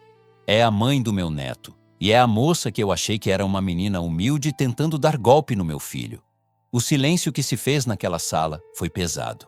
Antônio ficou um tempo olhando para minha cara, como se precisasse decifrar se eu estava brincando, se era pegadinha. Repete, ele pediu. A Maria Eduarda, sua filha, é a Duda. Ela mora na minha cidade, tá casada com meu filho caçula. Tá grávida. Eu obriguei ele a casar com ela quando soube da gravidez. Ele se levantou devagar, deu a volta na mesa, encostou as mãos na madeira, como se precisasse de apoio. A Duda tá grávida? Perguntou num sussurro. Tá, respondi. Gravidez delicada, mas tá reagindo bem. Os olhos dele encheram d'água. Era um homem do campo, bruto, mas naquele momento ele parecia só pai. Meu Deus, ele murmurou. Eu passei anos, sem saber por onde essa menina andava. Às vezes eu ouvia notícia torta, sabia que tinha vindo para a cidade, mas nunca mais consegui chegar nela. E agora você entra na minha casa pedindo sociedade e me solta uma bomba dessa. Ele começou a andar de um lado para o outro, nervoso, mexendo no chapéu. Como é que ela tá? Perguntou. Ela fala de mim? Eu engoli seco. Não muito. Eu só soube que ela já morou por esses lados quando eu falei do seu nome. Ela ficou branca. Disse que a mãe trabalhou numa fazenda. Só isso. Ele fechou os olhos, respirou fundo, como se estivesse engolindo um passado amargo. A mãe dela, a Solange, foi minha mulher. Ele começou. A gente se conheceu aqui mesmo quando eu ainda estava tomando a fazenda do meu pai. Ela era forte, valente, não tinha medo de nada. Mas eu era... Ele fez um gesto com a mão. Era muito pior do que sou hoje. Orgulhoso, mulherengo, achando que dinheiro me dava o direito de tudo. Ele se sentou de novo, apoiou os cotovelos na mesa. A Solange engravidou da Duda, foi uma alegria danada, continuou. Mas eu não parei com as safadezas. Ela aguentou por um tempo, depois cansou. Um dia, arrumou uma mala, pegou a menina e disse: ou você muda, ou um dia vai acordar sem ver a cara da sua filha. Eu não acreditei. Ele fez uma pausa, os olhos perdidos num ponto distante. Demorei para levar a sério. Quando resolvi voltar para casa, elas tinham ido embora. Deixaram só um bilhete dizendo que iam começar a vida longe dessa fazenda, longe do meu orgulho. Eu procurei, perguntei, mandei gente atrás. Mas o Brasil é grande. Só depois de muito tempo é que soube, por alto, que elas tinham ido para a cidade, que a Duda estudava, trabalhava. Eu mandava ajuda escondido, mas a Solange quase sempre recusava. Orgulho puxa orgulho, né? Ele me olhou de novo. E o senhor? Como tratou a minha menina quando soube da gravidez? Perguntou, direto. Aquela pergunta veio como faca. Eu podia mentir, dourar a pílula, dizer que fui o sogro perfeito, mas eu já tinha entendido ali que Deus estava me colocando de frente com a minha própria arrogância. Mal, respondi. Eu tratei mal, julguei pelo que vi. Uma menina simples, de bairro humilde, grávida do meu filho mimado. Achei que fosse golpe, achei que eu estava salvando a honra, obrigando ele a casar. Humilhei sem perceber, fiz contrato de separação de bens, joguei na cara o tempo todo que eu estava sendo generoso. Antônio fechou o rosto, mas não de raiva de mim. Parecia que a raiva era dele com ele mesmo. Engraçado. Ele disse com um sorriso triste. Eu passei a vida inteira achando que ia proteger a minha filha da dor de ser pisada por homem rico orgulhoso. E ela foi parar justamente num mundo parecido com o que eu criei aqui. Eu tentei me defender.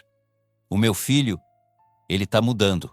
Ele ama a sua filha de verdade. Hoje eu posso dizer isso. E a Duda? A Duda é uma bênção.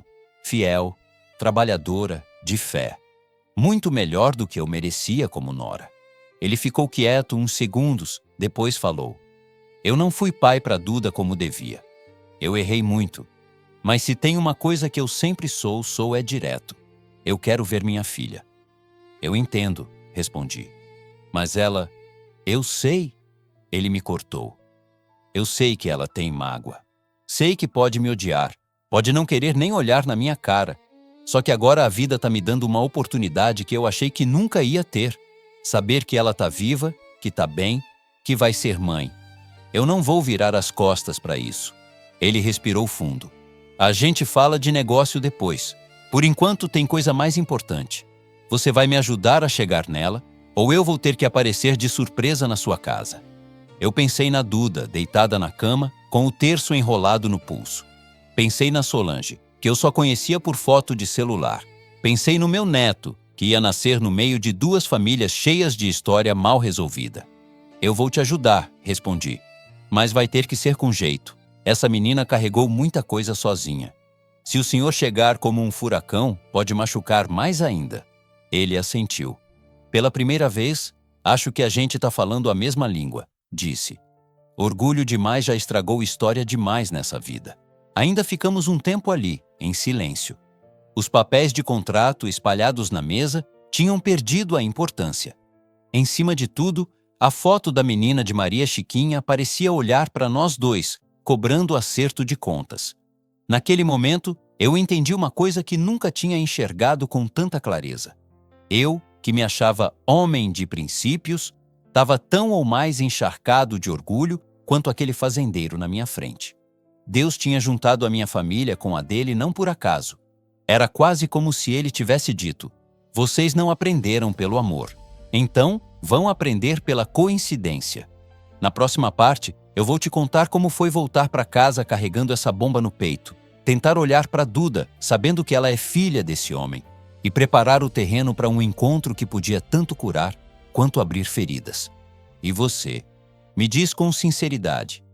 Se você fosse no lugar da Duda, perdoaria um pai que sumiu do mapa, ou viraria as costas para sempre? A volta do Pantanal foi a viagem mais silenciosa da minha vida. Do lado de fora, o avião cortando nuvem. Do lado de dentro, eu tentando organizar na cabeça tudo o que tinha ouvido e visto. Duda, minha nora, mãe do meu neto, menina que eu chamei de humilde, que eu julguei como golpe. Filha do Antônio Carvalho, filha do rei do gado do Pantanal. E mais do que isso, filha de uma história mal resolvida de orgulho, traição e abandono. Quando cheguei em casa, Helena já me esperava na porta, do jeito que ela sempre fez desde que eu comecei a viajar a trabalho. E então? Ela perguntou, sem nem me deixar tirar o sapato. Como foi? Eu joguei a mala num canto, sentei no sofá e passei a mão no rosto. Foi muito mais do que eu imaginava. Ele topou o negócio? Ela insistiu. Eu olhei para ela. A gente fala de negócio depois. Antes você precisa sentar. Helena sentou na minha frente com aquela cara de quem já sabe que vem bomba. O que foi, Roberto? Eu respirei fundo. A Duda. O que tem a Duda? A Duda é filha do Antônio. Ela demorou uns 2 segundos para processar. Como assim, filha do Antônio? Filha. De sangue. Tinha uma foto em cima da mesa dele, Helena. A Duda, criança, no colo dele. Maria Chiquinha, vestido florido, aquele mesmo sorriso. Eu reconheci na hora. E ele confirmou. Contou tudo. A mãe, a separação, o orgulho, as traições e o sumiço delas. Os olhos da Helena encheram de lágrima. Meu Deus, ela murmurou. Então é por isso. É por isso que ela ficou daquele jeito quando ouviu o nome dele na mesa. É. E tem mais. Ele quer ver a filha, quer pedir perdão, quer conhecer o neto. Ela ficou um tempo em silêncio, digerindo. E você? Perguntou baixinho. O que você quer fazer? Eu engoli seco. Eu quero consertar o que eu puder. Pelo menos o que depende de mim. Eu errei com ela, Helena. Errei feio. Julguei, humilhei sem perceber. E agora eu tô vendo que essa menina carrega uma cruz bem maior do que a gente imaginava. Helena enxugou uma lágrima. Você vai ter que falar com o Lucas primeiro. Eu sei. E depois com a Duda, com jeito e com a Solange. Não esquece da mãe dessa menina no meio disso, não. Ela sempre lembrava do que eu, Na correria, esquecia. No dia seguinte, chamei o Lucas para conversar na empresa. Fechei a porta do meu escritório, pedi para ele sentar. Que cara é essa, pai? Ele perguntou inquieto. Parece que alguém morreu. Ninguém morreu, mas tem coisa grande para te contar.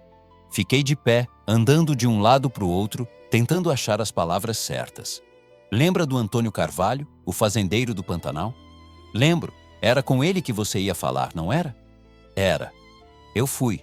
Fui na fazenda dele, vi o homem de perto, ouvi a história dele. E parei, olhei bem nos olhos dele. Descobri que ele é pai da Duda. O Lucas arregalou os olhos como se eu tivesse dado um tapa. Pai, você tá brincando comigo? Eu queria estar, mas não tô. Tinha uma foto dela criança no porta-retrato dele. Eu perguntei. Ele confirmou.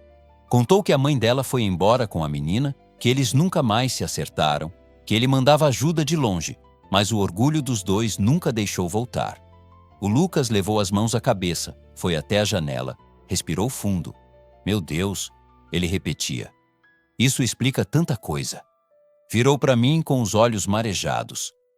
A Duda sempre teve um negócio com o passado que ela fugia de falar. Ela dizia que tinha vivido em fazenda, que sabia como esses homens de dinheiro tratam os outros. Mas nunca deu nome. Eu achava que era só um patrão ruim. Nunca imaginei que fosse o próprio pai. Ele se sentou de novo, abatido. E o que ele quer? Perguntou. Quer o quê? Levar ela de volta? Comprar nossa vida? Ele quer ver a filha. Foi o que ele me disse.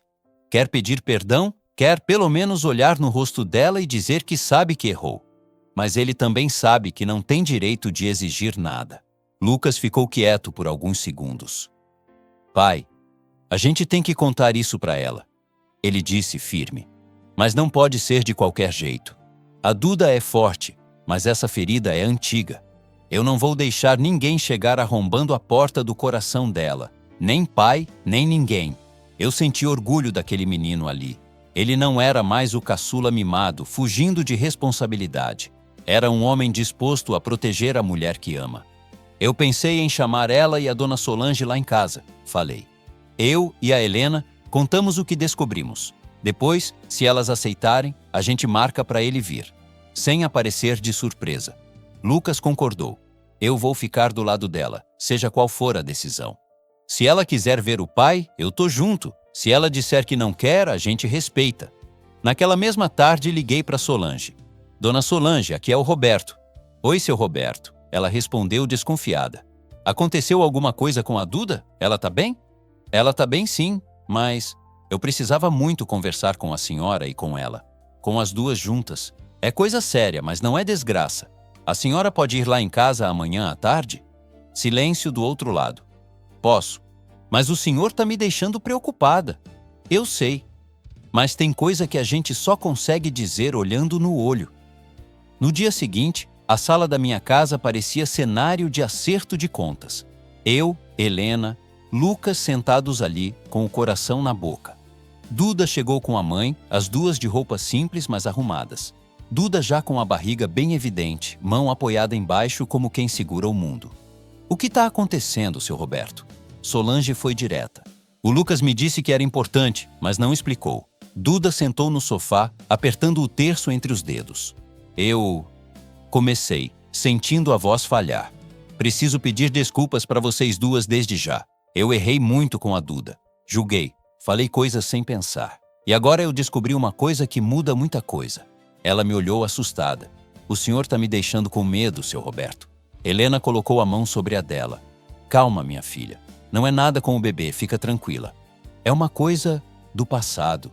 Respirei fundo. Duda, eu fui para o Pantanal, falei. Fui conhecer um fazendeiro chamado Antônio Carvalho. Ela fechou os olhos na hora, como se levasse um tapa invisível. Eu sabia, murmurou. Eu sabia que uma hora esse nome ia bater na nossa porta. Solange ficou dura na cadeira. Eu não acredito que aquele homem ainda vai cruzar o caminho da minha filha. Ele já cruzou, dona Solange, respondi com cuidado. Eu descobri que o Antônio é pai da Duda. A sala ficou muda. Duda levou a mão à boca, As lágrimas vieram instantâneas. Solange apertou os punhos. Ele não é pai, não, ela rebateu. Ele é só o homem que ajudou a fazer. Quem criou, quem cuidou, quem passou noite em claro fui eu. Eu assenti. Eu não tô aqui para defender ele, nem para dizer o que vocês têm que sentir. Tô aqui para dizer que ele sabe que errou, que tá arrependido e que quer pelo menos pedir perdão. Ele não me pediu para forçar nada. Ele só pediu uma chance de olhar no olho da filha. Duda chorava em silêncio. Lucas se aproximou, sentou ao lado dela, seguiu o instinto. Passou o braço por trás, encostou a testa na dela. Você não é obrigada a nada, Duda. Ele falou baixinho. Nem agora, nem nunca. Se você quiser, eu digo para ele que você não quer ver. Se você quiser encontrar, eu tô do seu lado. Ela respirava entrecortado. Eu passei a vida inteira imaginando esse momento. Ela disse. Às vezes eu sonhava que ele vinha me buscar na escola, que aparecia no meu aniversário, que batia na porta em algum Natal. Depois, eu comecei a fingir que não ligava mais. Dizia para minha mãe que estava pouco me lixando. Mas aqui dentro, ela colocou a mão no peito. Aqui dentro sempre doeu. Solange enxugou o rosto. Eu tirei minha filha daquele mundo porque estava matando a nossa dignidade, ela falou. O Antônio achava que dinheiro comprava tudo. Comprava silêncio, comprava perdão. Eu não quis que ela crescesse achando que era só a filha do fazendeiro. Eu quis que ela fosse a Duda, só a Duda. Eu respeitava cada palavra daquela mulher. E o que você quer agora, minha filha? Helena perguntou com carinho. Não pensa na gente, nem no Antônio. Pensa em você. Duda respirou fundo, olhou para o Lucas, depois para a barriga, depois para a mãe. Eu não sei se eu consigo perdoar ele agora, disse com sinceridade. Mas eu quero olhar na cara dele. Quero ouvir da boca dele o que ele tem para dizer. Não por ele, por mim. Para eu parar de criar diálogo sozinha na cabeça. Eu fiz um sinal com a cabeça. Se vocês concordarem, eu posso chamar ele para vir aqui. Sem promessa, sem cena. Ele vem, fala. Se você pedir para ele ir embora, ele vai. Solange hesitou, mas acabou assentindo. Eu vou estar aqui. Se ele levantar a voz para minha filha, eu levanto duas. Ninguém vai levantar a voz. Eu garanti. 2 dias depois, a campainha tocou. Meu coração parecia que ia sair pela boca. Antônio entrou sem chapéu, camisa simples, bem diferente do homem seguro da fazenda. Parecia menor, encolhido. Quando Duda o viu, ficou dura. Ele, por sua vez, mal conseguiu sustentar o olhar. Maria Eduarda, ele falou, a voz falhando. Você tá linda. Ela não respondeu de imediato. Apenas disse, fala o que você tem para falar. Ele respirou fundo, os olhos cheios d'água. Eu fui um covarde, um moleque dentro do corpo de um homem rico. Traí sua mãe, brinquei com a família, achei que dinheiro resolvia tudo. Quando acordei, vocês tinham ido embora. Eu procurei, mas procurei pela metade. Orgulhoso, com medo de ouvir o não na cara.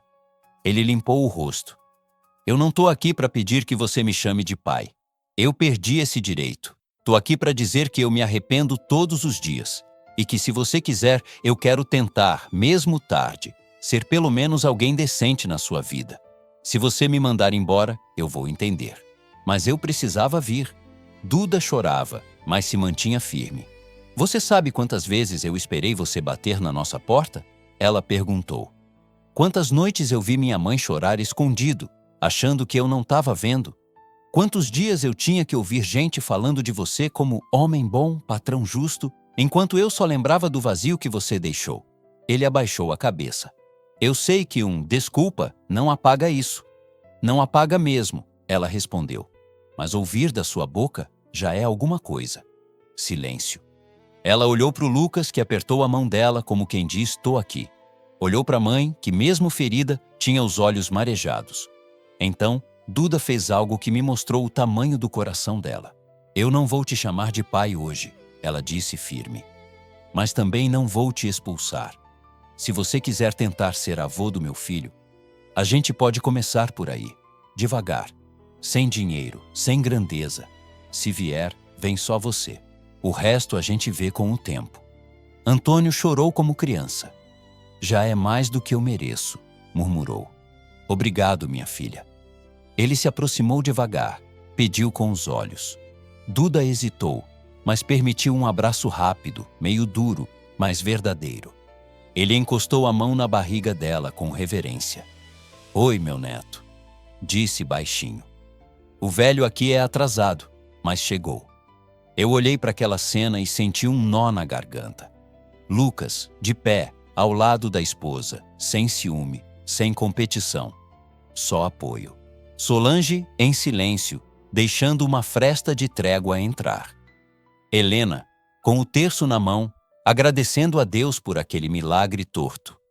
Naquela sala, naquela tarde, eu vi algo que dinheiro meu nenhum jamais poderia comprar. A chance de uma história recomeçar, mesmo cheia de rachadura. Na próxima parte, eu vou te contar como foi o nascimento do meu neto. O batismo lá no Pantanal, anos depois. E como, no meio de tanta dor antiga, a nossa família encontrou um jeito de ser feliz do nosso jeito.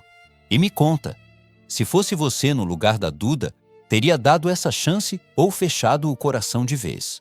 A vida não vira conto de fadas só porque a gente chora e se abraça na sala, não?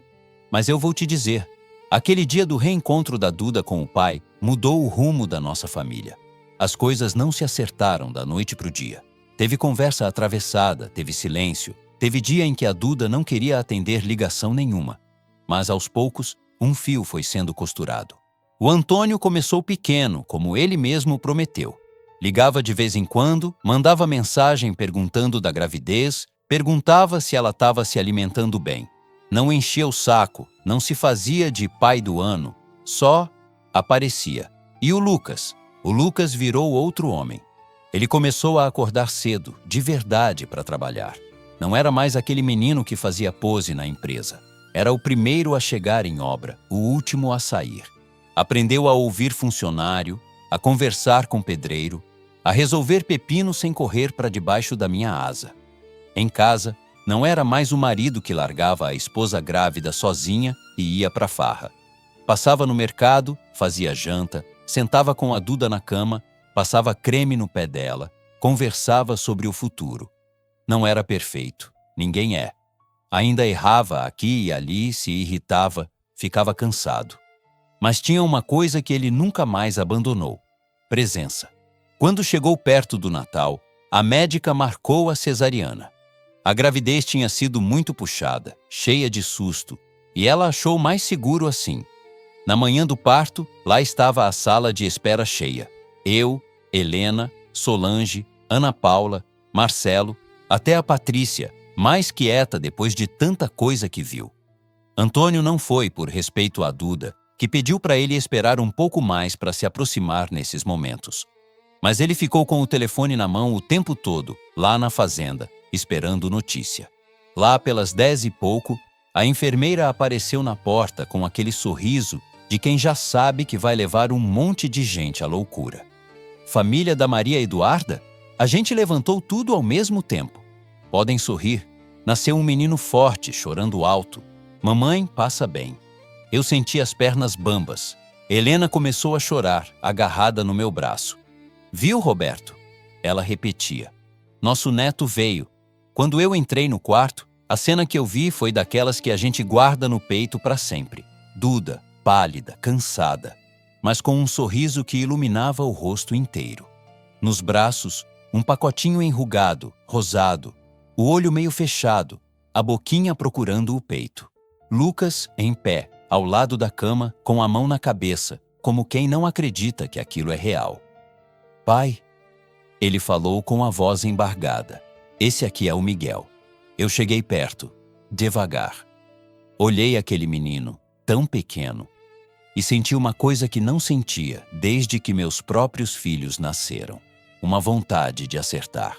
Apertei a mão do Lucas. Parabéns, filho. Agora você é pai. Ele sorriu, chorando. Eu tô com medo. Mas é o medo bom. Medo bom é o que mantém a gente humilde, respondi. Duda me ofereceu o bebê. Quer pegar, seu Roberto? Eu tremi. E se eu derrubar? Brinquei para disfarçar. O senhor carregou o mundo nas costas a vida toda. Ela respondeu com doçura. Aguenta um neto de 3 quilos, sim. Peguei o Miguel no colo. Naquele instante, tudo pareceu ficar pequeno. Contrato, banco, construtora, crise. Só importava aquele serzinho que respirava rápido, com a mãozinha agarrando meu dedo. Na mesma tarde, mandei mensagem para o Antônio. Seu neto nasceu, é lindo. Quando ela estiver pronta, você vem. Demorou uns minutos, ele respondeu. Vou esperar ela dizer o dia. Não vou atropelar mais nada. Os meses passaram. A empresa? Com calma, conversa e humildade, eu e o Antônio acabamos fechando, sim, uma parceria. Não foi como eu imaginava no começo, com eu mandando na cidade e ele mandando na fazenda. Foi um acordo mais humano, mais justo. Ele botou dinheiro, eu botei experiência e a gente criou um braço novo da construtora com obra em área dele também. Mas o que mais me orgulha não é isso. O que mais me orgulha é olhar para o Lucas e ver que ele não é um filho de dono. É pai do Miguel, marido da Duda, homem de verdade.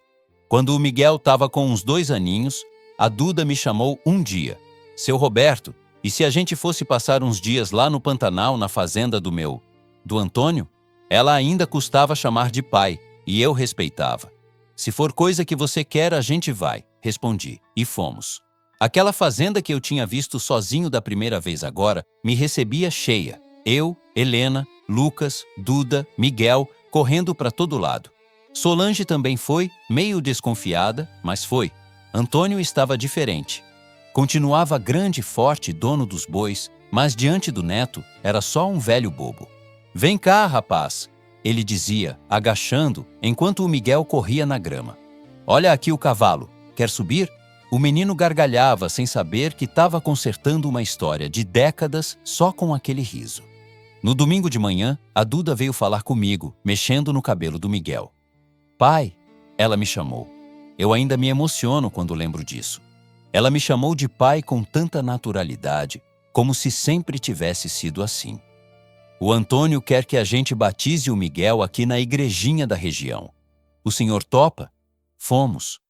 A igreja era pequena, de madeira, banco simples, ventilador barulhento no teto, um crucifixo grande na frente. Um padre de fala mansa, conhecido da família Carvalho há anos. Do lado de fora, o Pantanal inteiro assistindo. Árvore, boi, pássaro, céu. Na frente do altar estávamos todos. Duda com Miguel no colo, Lucas ao lado, a mão nas costas dela. Solange, de vestido simples, arrumada, os olhos brilhando. Antônio sério, mas com um sorriso que quase não cabia nele. Eu e Helena atrás, como se fôssemos as colunas daquela mistura toda. Na hora do batismo, o padre jogou a água na cabeça do Miguel. Eu te batizo em nome do Pai, do Filho e do Espírito Santo. O menino chorou, esperneou, mas logo se acalmou no colo da mãe. Eu olhei para aquela cena e senti uma paz que fazia tempo que eu não sentia. Não era uma paz de quem tem conta paga, contrato assinado. Era paz de alma. Na saída da igreja, fiquei um pouco afastado, olhando o movimento. Duda conversava com o Antônio e com a Solange. Os 3 riram de alguma coisa. Não era uma família sem rachadura, não, mas era família. Lucas veio até mim com o filho no colo. Obrigado, pai, ele disse. Pelo quê? Por ter sido duro quando precisava e por ter aprendido a amolecer quando também precisava. Se você não tivesse colocado rédea em mim lá atrás, eu não sei onde eu estava agora. E se não tivesse reconhecido seus erros depois, talvez eu tivesse perdido a Duda. Eu respirei fundo. A vida ensinou a rédea para mim do jeito mais bruto, filho. Eu só tentei passar para frente, mas eu demorei demais para entender que a gente não cria cavalo. A gente cria gente. E gente precisa mais de exemplo do que de ordem. Ele sorriu. O senhor acha que eu estou sendo um bom pai? Acho que você está sendo melhor do que eu fui na sua idade, respondi. E isso já é uma vitória. Naquela tarde, sentado num banco de madeira, olhando meu neto correr atrás de galinha, minha nora conversar com o pai que um dia a abandonou, minha esposa rindo com a Solange, eu entendi, de verdade, uma coisa que eu só repetia da boca para fora. A verdadeira riqueza não estava na minha conta bancária. Estava ali, naquele pedaço de chão dividido entre pobre e rico, fazendeiro e pedreiro, empresário e diarista, todos sentados na mesma mesa, comendo o mesmo arroz, fazendo o mesmo sinal da cruz. Se você me perguntar hoje se eu me arrependo de ter obrigado meu filho a casar, eu vou te dizer: me arrependo da forma, mas não do caminho que a vida tomou. O casamento que começou na marra virou escolha. O menino mimado virou pai. A menina humilde se revelou filha de um rei do gado, mas preferiu ser rainha na simplicidade do lar. E eu, o tal do homem de princípios, aprendi que princípio sem amor vira só pedra na mão. Agora eu quero saber de você, o que essa história mexeu aí dentro? Você conhece alguém que já viveu um recomeço assim, cheio de orgulho, dor, mas também de perdão? Escreve nos comentários o que você está sentindo agora. Eu leio tudo com muito carinho, porque no fim das contas, a nossa vida é isso. Graças a Deus, sempre existe espaço para uma segunda chance.